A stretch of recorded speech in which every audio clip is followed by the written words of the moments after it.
ನಮಸ್ತೆ ವೀಕ್ಷಕರೇ, ಈ ವಿಡಿಯೋದಲ್ಲಿ ನಾನು ನಿಮಗೆ ತಿಳಿಸ್ಕೊಡ್ತಾ ಇರೋದು ಈ ಶ್ರಮ್ ಕಾರ್ಡ್ನ ಯಾವ ರೀತಿ ರಿಜಿಸ್ಟರ್ ಮಾಡೋದು ಮತ್ತು ಕಾರ್ಡ್ನ ಡೌನ್ಲೋಡ್ ಮಾಡೋದು ಅಂತ ಅಂದ್ಬಿಟ್ಟು ಸ್ಟೆಪ್ ಬೈ ಸ್ಟೆಪ್ ಆಗಿ ಪೂರ್ತಿಯಾಗಿ ವಿವರವಾಗಿ ತಿಳಿಸ್ಕೊಡ್ತಾ ಹೋಗ್ತೀನಿ. ಇದಕ್ಕೂ ಮುಂಚೆ ನನ್ನ ಚಾನಲ್ಗೆ ಯಾರೆಲ್ಲ ಸಬ್ಸ್ಕ್ರೈಬ್ ಆಗಿ ಬೆಲ್ ಐಕನ್ನ ಒತ್ತಿ, ಯಾಕೆಂದರೆ ನನ್ನ ಹೊಸ ವೀಡಿಯೋಸು ಫಸ್ಟ್ ನಿಮಗೆ ಶೋ ಆಗುತ್ತೆ ಅಂತ ಹೇಳ್ತಾ ಇದ್ರ ಬಗ್ಗೆ ಫಸ್ಟ್ ತಿಳ್ಕೊಳ್ಳೋಣ. ಇದು ಯಾರಿಗೆಲ್ಲ ಯೂಸ್ ಆಗುತ್ತೆ, ಯಾರೆಲ್ಲ ಅರ್ಹರಾಗಿರ್ತಾರೆ ಅಂತ ಅಂದ್ಬಿಟ್ಟು ನೋಡೋಣ. ಇಲ್ಲಿ ನೋಡ್ಬೋದು, ಸಣ್ಣ ರೈತರು, ಕೂಲಿ ಕಾರ್ಮಿಕರು, ಕೃಷಿ ಕಾರ್ಮಿಕರು, ಮೀನುಗಾರರು, ಬೀಡಿ ಕಟ್ಟುವವರು, ಕಟ್ಟಡ ಕಾರ್ಮಿಕರು, ತರಕಾರಿ ಮತ್ತು ಹಣ್ಣು ಮಾರಾಟಗಾರರು, ಪತ್ರಿಕೆ ಮಾರಾಟಗಾರರು, ರಿಕ್ಷಾ ಎಳೆಯುವವರು, ಬೀದಿ ಬದಿ ವ್ಯಾಪಾರಿಗಳು, ಆಶಾ ಕಾರ್ಯಕರ್ತರು ಇತ್ಯಾದಿ ಜನಗಳು ಇಲ್ಲಿ ನೋಡ್ಬೋದು. ತುಂಬ ಜನ ಇದ್ದಾರೆ. ನೋಡಿಕೊಂಡು ಸಣ್ಣ ಸಣ್ಣ ವ್ಯಾಪಾರಿ ಯಾರಿಗೆಲ್ಲ PF ಪೆನ್ಷನ್ನು ಬರೋದಿಲ್ವೋ ಅಂಥವರೆಲ್ಲ ಅಪ್ಲೈ ಮಾಡ್ಬೋದು. ಇದರಿಂದ ಏನು ಯೂಸು ಅಂತ ಕೂಡ ಇಲ್ಲಿ ಸೈಡಲ್ಲಿ ನೋಡಬಹುದು, ಏನೆಲ್ಲ ಯೂಸ್ ಇದೆ ಇದಕ್ಕೆ ಅಂತ ಅಂದ್ಬಿಟ್ಟು. ಅದಾದಮೇಲೆ ಇದಕ್ಕೆ ಬೇಕಾಗಿರೋ ಅಂಥದ್ದು ಏನು ಬೇಕಾಗಿಲ್ಲ. ನಿಮ್ಮ ಆಧಾರ್ ಕಾರ್ಡ್ ಬೇಕಾಗುತ್ತೆ, ಆಧಾರ್ ಕಾರ್ಡ್ಗೆ ಲಿಂಕ್ ಆಗಿರೋಂಥ ಮೊಬೈಲ್ ನಂಬರ್ ಬೇಕಾಗುತ್ತೆ, ಮತ್ತು ಬ್ಯಾಂಕ್ ಅಕೌಂಟ್ ಬೇಕಾಗುತ್ತೆ. ಇಷ್ಟಿದ್ರೆ ಸಾಕು ನೀವು ಈ ಶ್ರಮ್ ಕಾರ್ಡ್ ಅಪ್ಲೈ ಮಾಡೋದಕ್ಕೆ. ನಿಮ್ಮ ಗೂಗಲಲ್ಲಿ ಸರ್ಚ್ ಮಾಡಿ, ನಿಮ್ಮ ಮೊಬೈಲಲ್ಲೇ ಮಾಡಬಹುದು. ಗೂಗಲಲ್ಲಿ ಸರ್ಚ್ ಮಾಡಿ ಈ ಶ್ರಮ್ ಕಾರ್ಡ್ ಅಂತ ಹಾಕಿದ್ರೆ ಈ ಫಸ್ಟ್ ಲಿಂಕ್ ನೋಡ್ತಾ ಇದ್ದೀರಾ, ಈ ಲಿಂಕ್ ಓಪನ್ ಆಗುತ್ತೆ. ಇದ್ರ ಮೇಲೆ ಕ್ಲಿಕ್ ಮಾಡಿದ ತಕ್ಷಣ ಪೇಜ್ ಓಪನ್ ಆಗುತ್ತೆ, ವೆಬ್ಸೈಟ್ ಓಪನ್ ಆಗುತ್ತೆ. ಇಲ್ಲಿಂದ ನೋಡ್ಬೋದು, ಇಲ್ಲಿ ರಿಜಿಸ್ಟ್ರೇಷನ್ ಅಂತ ಇದೆ, ಪಕ್ಕದಲ್ಲೇ ರಿಜಿಸ್ಟ್ರೇಷನ್ ಅಂತ ಇದಿಲ್ಲ, ಅದ್ರ ಮೇಲೆ ಕ್ಲಿಕ್ ಮಾಡಬೇಕಾಗತ್ತೆ. ಇವಾಗ ಈ ಶ್ರಮ್ ಕಾರ್ಡು ರೇಷನ್ ಕಾರ್ಡ್ಗೂ ಕೂಡ ಬೇಕಾಗಿದೆ. ರೇಷನ್ ಕಾರ್ಡ್ ಅಪ್ಲೈ ಮಾಡೋದಕ್ಕೆ ಯಾರಿಗೆಲ್ಲ ಇವಾಗ ಹೊಸದಾಗಿ BPL ರೇಷನ್ ಕಾರ್ಡು ಅಪ್ಲೈ ಮಾಡೋ ಅಂಥದ್ದು ಕೂಡ ಈ ಶ್ರಮ್ ಕಾರ್ಡ್ ಬೇಕು ಅಂತ ಇವಾಗ ಗೌರ್ಮೆಂಟಿಂದ ಅನೌನ್ಸ್ ಬಂದಿದೆ. ಅದಕ್ಕೋಸ್ಕರ ತುಂಬ ಜನ ಇವಾಗ ಮಾಡಿಸ್ತಿದ್ದಾರೆ. ಅದನ್ನ ಯಾವ ರೀತಿ ಮಾಡೋದು ಅಂದ್ಬಿಟ್ಟು ಸಿಂಪಲ್ಲಾಗಿ ನಿಮಗೆ ಈಸಿಯಾಗಿ ಒಂದು 50 ನಿಮಿಷ ನಿಮ್ಮ ಟೈಮ್ ಸಿಕ್ಕಿದ್ರೆ ಸಾಕು, ನಿಮ್ಮ ಮೊಬೈಲಲ್ಲೇ ಮಾಡ್ಕೋಬೋದು. ಇಲ್ಲಿ ನೋಡ್ಬೋದು, ಇಲ್ಲಿ ಕೂಡ ಇಲ್ಲಿ ಸೆಲ್ಫ್ ರಿಜಿಸ್ಟ್ರೇಷನ್ ಪಕ್ಕದಲ್ಲಿದೆ, ಅದ್ರ ಪಕ್ಕದಲ್ಲಿ ಇನ್ಫಾರ್ಮೇಷನ್ ರಿಕ್ವೈರ್ಡ್ ಫಾರ್ ರಿಜಿಸ್ಟ್ರೇಷನ್ ಅಂತ ಇದೆ. ಇಲ್ಲೇ ತೋರಿಸಿದರೆ ಏನು ಬೇಕಾಗುತ್ತೆ ಮತ್ತು ಯಾರು ಅಪ್ಲೈ ಮಾಡ್ಬೋದು ಅಂತ ಅಂದ್ಬಿಟ್ಟು. ಆಧಾರ್ ಕಾರ್ಡ್ ಬೇಕಾಗುತ್ತೆ, ಆದಮೇಲೆ ಆಧಾರ್ ಲಿಂಕ್ ಆಗಿದೆ ಮೊಬೈಲ್ ನಂಬರ್ ಬೇಕಾಗುತ್ತೆ. ಏಜ್ ಬಂದು 16 ವರ್ಷ ಮೇಲೆ 59 ವರ್ಷದೊಳಗಡೆ ಇರೋವಂಥವ್ರು ಅಪ್ಲೈ ಮಾಡ್ಬೋದು ಅಂದ್ಬಿಟ್ಟು. ಇಲ್ಲಿ ಸೆಲ್ಫ್ ರಿಜಿಸ್ಟ್ರೇಷನ್ ಅಂತ ಇದೆಯಲ್ಲ, ಇಲ್ಲಿ ನೀವು ನಿಮ್ಮ ಆಧಾರ್ ಕಾರ್ಡ್ಗೆ ಲಿಂಕ್ ಆಗಿರೋಂಥ ಮೊಬೈಲ್ ನಂಬರ್ನ ಎಂಟ್ರಿ ಮಾಡಬೇಕು, ಮತ್ತು ಇಲ್ಲಿ ಕ್ಯಾಪ್ಚರ್ ಕೋಡ್ ಏನಿದೆಯೋ ಆ ಕ್ಯಾಪ್ಚರ್ ಕೋಡ್ನ ಹಾಕಬೇಕಾಗುತ್ತೆ. ಇಲ್ಲಿ ಕೆಳಗಡೆ ನೋಡ್ತಾ ಇರ್ಬೋದು, ನಾನು ಆವಾಗ ಹೇಳಿದೆ ESI PF ಯಾರಿಗೆಲ್ಲ ಬರಲ್ವೋ ಅಂಥವ್ರಿಗೆ ಮಾತ್ರ ಅಪ್ಲೈ ಮಾಡೋ ಅಂಥದ್ದು. ಇಲ್ಲಿ ಕೆಳಗಡೆ ESI ಅಲ್ಲಿ ಇದೆಯೋ ಅಂತ ಕೇಳ್ತಾ ಇದೆ, ಮತ್ತು PF ಇದೆಯಾ ಅಂತ ಕೇಳ್ತಾ ಇದೆ. ಎಸ್ ಅಂದರೆ ನಿಮಗೆ ಅಪ್ಲೈ ಆಗಲ್ಲ, ಇಲ್ಲ ಅಂತ ಟಿಕ್ ಮಾಡಬೇಕಾಗುತ್ತೆ. ಇಲ್ಲ ಅಂತ ಹಾಕ್ಬಿಟ್ಟು ಅದಾದಮೇಲೆ ಸೆಂಡ್ OTP ಇದೆಯಲ್ಲ, ಅದ್ರ ಮೇಲೆ ಕ್ಲಿಕ್ ಮಾಡಬೇಕಾಗುತ್ತೆ. ಆಗ ನಿಮಗೆ OTP ಹೋಗುತ್ತೆ. ಏನು ಮೊಬೈಲ್ ನಂಬರ್ ಹಾಕಿರ್ತಿದೋ ಅಲ್ಲಿ ಆಧಾರ್ ಕಾರ್ಡ್ ಲಿಂಕ್ ಆಗಿದಂಥ ಮೊಬೈಲ್ ನಂಬರ್, ಅದಕ್ಕೆ OTP ಹೋಗುತ್ತೆ. 6 ನಂಬರ್ಸ್ OTPನ ಆ ಟೈಮ್ ಕೂಡ ಅಲ್ಲಿ ಓಡ್ತಾ ಇದೆ, ಸೆಕೆಂಡ್ಸು. ಆ ಸೆಕೆಂಡ್ಸ್ ಒಳಗಡೆ ನಿಮ್ಮ OTPನ ಹಾಕಬೇಕಾಗುತ್ತೆ. ಹಾಕ್ಬಿಟ್ಟು ಸಬ್ಮಿಟ್ ಕೊಡಬೇಕಾಗುತ್ತೆ.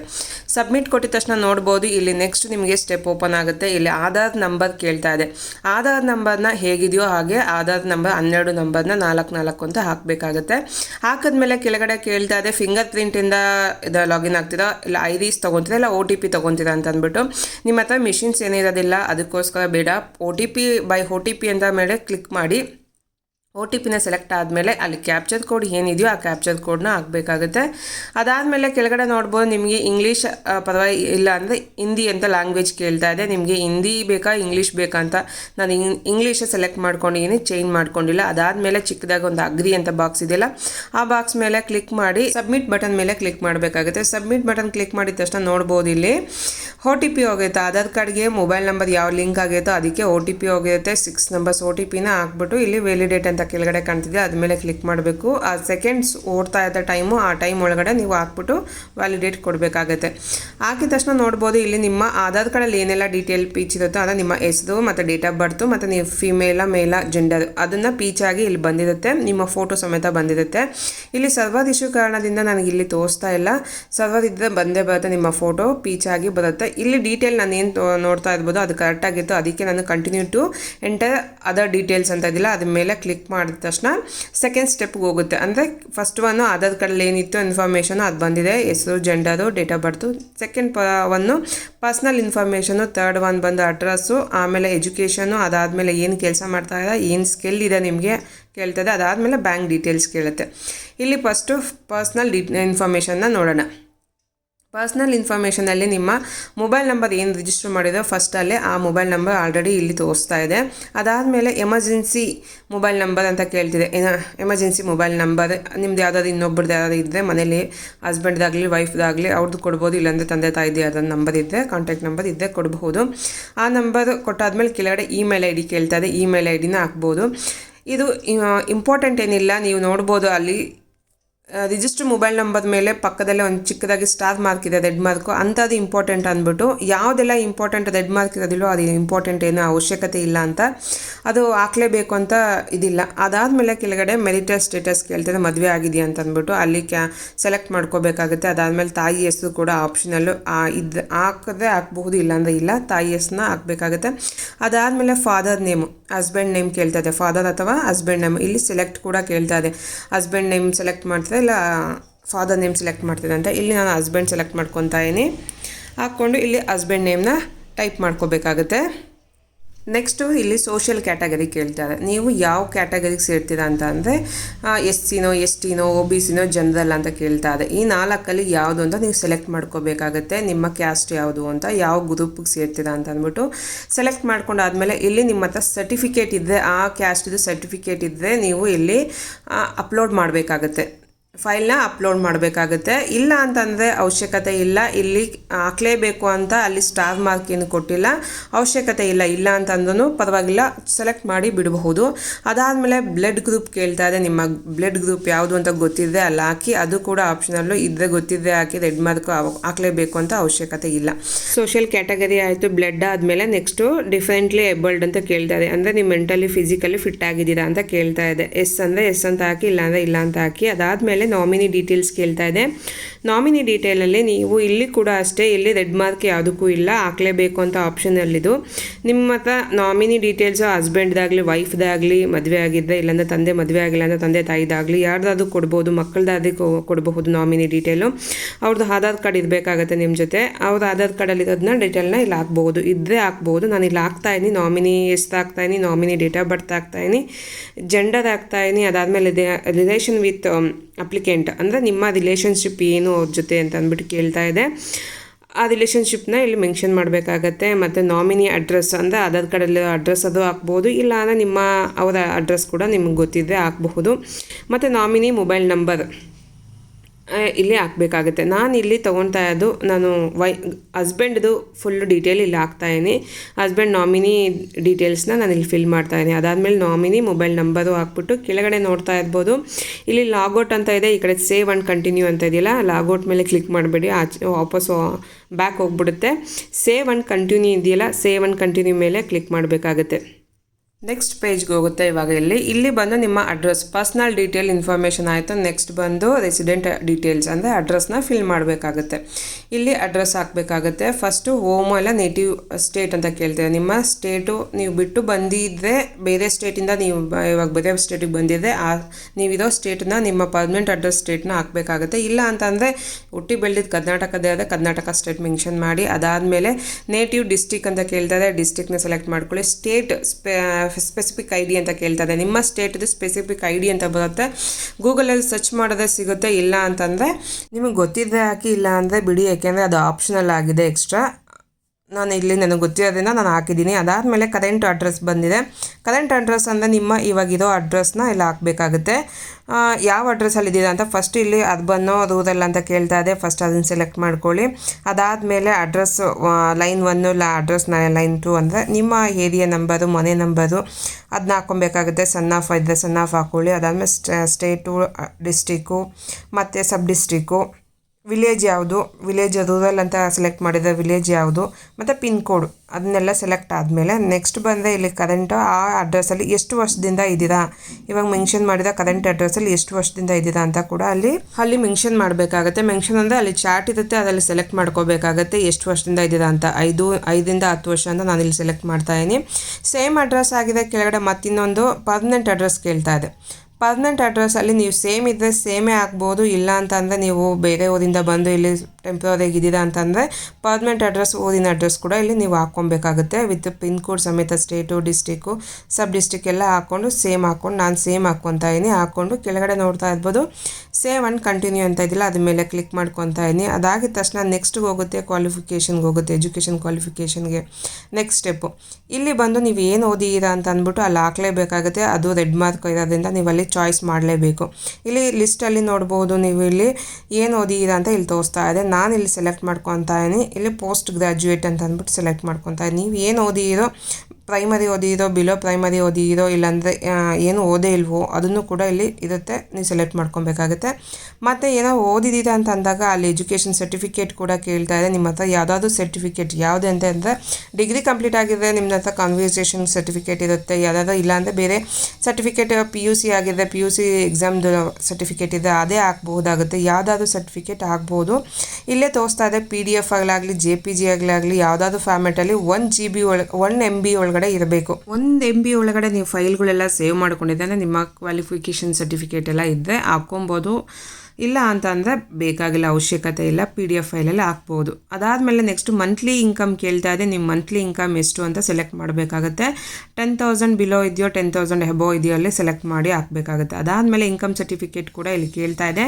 ಇನ್ಕಮ್ ಸರ್ಟಿಫಿಕೇಟ್ ನಿಮ್ಮ ಹತ್ರ ಇದ್ದರೆ ಅಲ್ಲಿ ಅಟ್ಯಾಚ್ ಮಾಡಿ 1 MB ಒಳಗಡೆ PDF ಆಗಲಿ JPG ಫಾರ್ಮೆಟಲ್ಲಾಗಲಿ ಸ್ಕ್ಯಾನ್ ಮಾಡಿ ಇಟ್ಕೊಂಡಿದ್ದೆ ಮಾಡ್ಕೊಂಡು ಎಲ್ಲ ಅಪ್ಲೈ ಅಂದರೆ ಅಟ್ಯಾಚ್ ಮಾಡ್ಬೋದು ಫೈಲ್ನ. ಅದಾದಮೇಲೆ ಎಜುಕೇಷನ್ ಕ್ವಾಲಿಫಿಕೇಷನ್ ಮುಗೀತು. ಇಲ್ಲಿ ಕೆಳಗಡೆ ಸೇವ್ ಆ್ಯಂಡ್ ಕಂಟಿನ್ಯೂ ಕೊಟ್ಟರೆ ನೆಕ್ಸ್ಟ್ ಸ್ಟೆಪ್ಗೆ ಹೋಗುತ್ತೆ.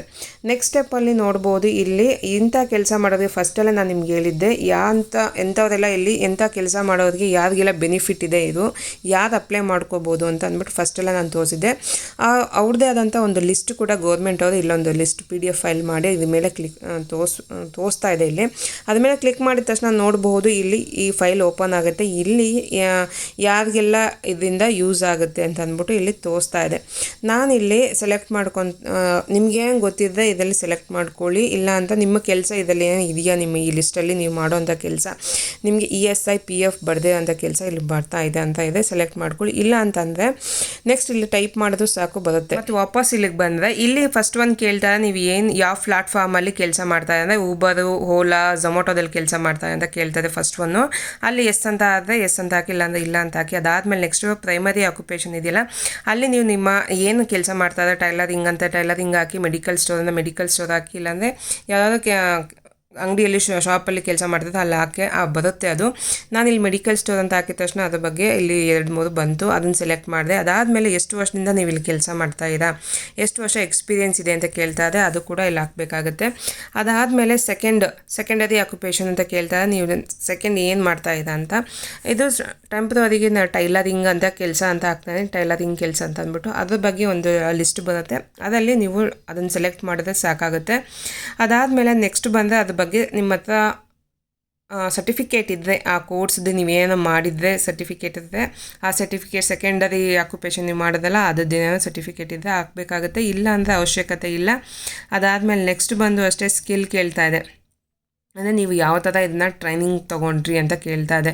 ಯಾವುದಾದ್ರೂ ಟ್ರೈನಿಂಗ್ ಹೋಗ್ಬಿಟ್ಟು ಟ್ರೈನಿಂಗ್ ತೊಗೊಂಡ್ರೋ, ಇಲ್ಲಾಂದರೆ ಹಂಗೆ ಕಲ್ತ್ಕೊಂಡ್ರೋ, ನೋಡ್ತಾ ಕಲ್ತ್ಕೊಂಡ್ರೋ ಅಂತ ಕೇಳ್ತಾ ಇದೆ. ನೀವಿಲ್ಲ ಟ್ರೈನಿಂಗ್ ಹೋಗಿ ಕಲ್ತ್ಕೊಂಡೆ ಅಂತ ಅಂದಾಗ ನೀವು ಅಲ್ಲಿ ಸರ್ಟಿಫಿಕೇಟ್ನ ಅಟ್ಯಾಚ್ ಮಾಡಬೇಕಾಗತ್ತೆ. ಇಲ್ಲ ನಾನು ಹಾಗೆ ನೋಡ್ತಾ ಕಲ್ತ್ಕೊಂಡೆ ಅಂತಂದಾಗ ಅಂದರೆ ಏನು ಸೆಕೆಂಡ್ ಒಂದು ಆಪ್ಷನ್ ಹಾಕಿರ್ತೀರೋ ಅದನ್ನು ಹಂಗೆ ಕಲ್ತ್ಕೊಂಡೆ ಅಂತ ಹಾಕಿದಾಗ ಅವಶ್ಯಕತೆ ಇರೋದಿಲ್ಲ. ಅದಾದಮೇಲೆ ಸಬ್ ಸ್ಕಿಲ್ ಅಂತ ಕೇಳ್ತಿದೆಯಾ ಅದು ಅಷ್ಟೇ. ಅದಾದಮೇಲೆ ಸೇವ್ ಆ್ಯಂಡ್ ಕಂಟಿನ್ಯೂ ಕೊಡಿ.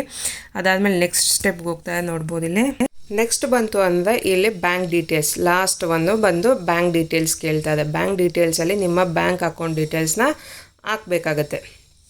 ಇಲ್ಲಿ ಫಸ್ಟ್ ಒಂದು ಬ್ಯಾಂಕ್ ಡೀಟೇಲ್ಸ್, ಬ್ಯಾಂಕ್ ಅಕೌಂಟ್ ನಂಬರ್ನ ಹಾಕಬೇಕಾಗತ್ತೆ. ಬ್ಯಾಂಕ್ ಅಕೌಂಟ್ ನಂಬರ್ನ ಇಲ್ಲಿ ಹಾಕ್ಕೊಂಡು next confirm bank account number ಅಂತ ಇದೆ, ಅದನ್ನು ಮತ್ತು ಸೇಮ್ ಬ್ಯಾಂಕ್ ಅಕೌಂಟ್ ನಂಬರ್ನ ಇಲ್ಲಿ ಹಾಕ್ಕೊಬೇಕು. ಅದಾದಮೇಲೆ ಕೆಳಗಡೆ ನೆಕ್ಸ್ಟ್ ಕೇಳ್ತಾ ಇದೆ ಅಕೌಂಟ್ ಹೋಲ್ಡರ್ ನೇಮ್ ಕೇಳ್ತಾ ಇದೆ. ಅಕೌಂಟ್ ಹೋಲ್ಡರ್ ಯಾರು ಅಂತ ಅಂದ್ಬಿಟ್ಟು ಅವ್ರ ಹೆಸರನ್ನ ಇಲ್ಲಿ ಹಾಕಬೇಕಾಗುತ್ತೆ. ಅಪ್ಲೈ ಮಾಡೋರ್ದು ಯಾರ್ದು ಅವ್ರದ್ದೇ ಹಾಕಬೇಕು, ಬೇರೆಯವ್ರದ್ದು ಹಾಕೋಂಗಿಲ್ಲ ಅಕೌಂಟು ಪಾಸ್ಬುಕ್ನ.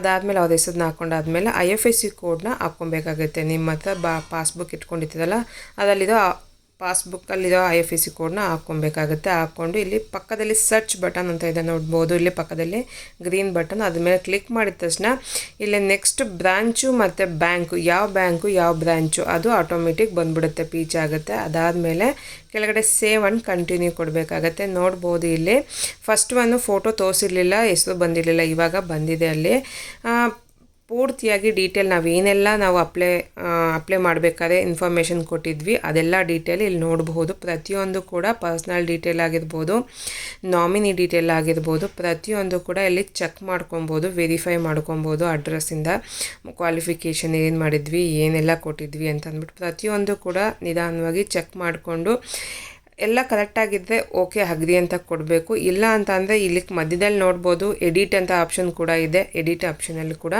ನೀವು ಕೊಟ್ಟರೆ ನೀವು ಮತ್ತೆ ಏನಾದರೂ ಎಡಿಟಿಂಗ್ ಮಾಡ್ಕೊಬೋದಾಗತ್ತೆ.